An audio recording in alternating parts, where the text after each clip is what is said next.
Xitoyning Sharq Turkistondagi yig'ilish lagerlari qamalgan Uyg'urlarning qo'yib berilishi uchun 22 davlat o'rtaq imzo qo'yib yozgan maktubga Xitoy qarshi qadam bosish orqali inkos qaytardi.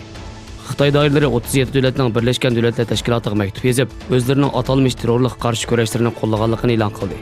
Bu maktubga imzo qo'ygan davlatlar orasida nurg'un Afrika davlatlari bilan birga Shimoliy Koreya, Venezuela, Kuba, Belorussiya, Burma, Filippin, Suriya, Pokiston, Oman, Kuvayt, Qatar va Arab Birlashma Xalifaligi qatorliq davlatlar o'rin olgan. Sharq Turkiston Ma'rif va hamkorlik jamiyati tomonidan o'rnashtirilgan Dunyo Sharq Turkistonliklar qarindoshlik uchrashuvi o'tkazildi. 11-navbatlik qarindoshlik uchrashushining ochilish marosimi Zaytunburnu Kultur va madaniyat markazida o'tkazildi. Faoliyatda Istiqlol marshi va Sharq Turkiston marshi o'qildi. Faoliyat jarayonida Sharq Turkistonning madaniyati va san'atlarini aks ettiradigan buyumlar ko'rgazma qilindi. Shuning bilan birga zulmlar aks ettirilgan rasmlarga o'rin berildi. Xitoy bilan Arab davlatlari orasidagi tijoratning umumiy qiymati oldingi yilga qaraganda 28% oshib, 244 milliard dollar bo'lgan bo'lib, Beijing Arab davlatlari bilan savdo hamkorlikni kuchaytirmoqda. Xitoy shirkatlari Arab davlatlarida 35 milliard dollarlik yangi kelishimlarni imzolab, uni oldingi yilga qaraganda 9% oshirdi.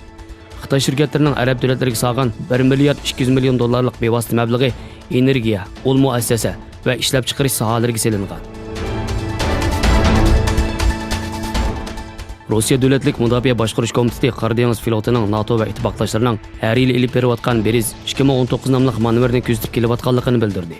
Bayonotda manevrda dengiz aeroplanlarining charlash uchishi ilib borganligi, ol va beston tiplik boshqarilgan bomba sistemalarining vazifa o'taganligi, shundaqla radioelektrik iz qo'g'lash ilib berilganligini bildirgan. Qora dengizda davomlashayotgan manevrga Angliya, Italiya, Kanada, Amerika, Turkiya va boshqa davlatlarning armiyalari qatnashdi. Amerika Avam palatasi Janubiy Siprus Rum hukumatiga qaratilgan qoral setish embargosini amaldan qoldirgan loyihani ma'qulladi.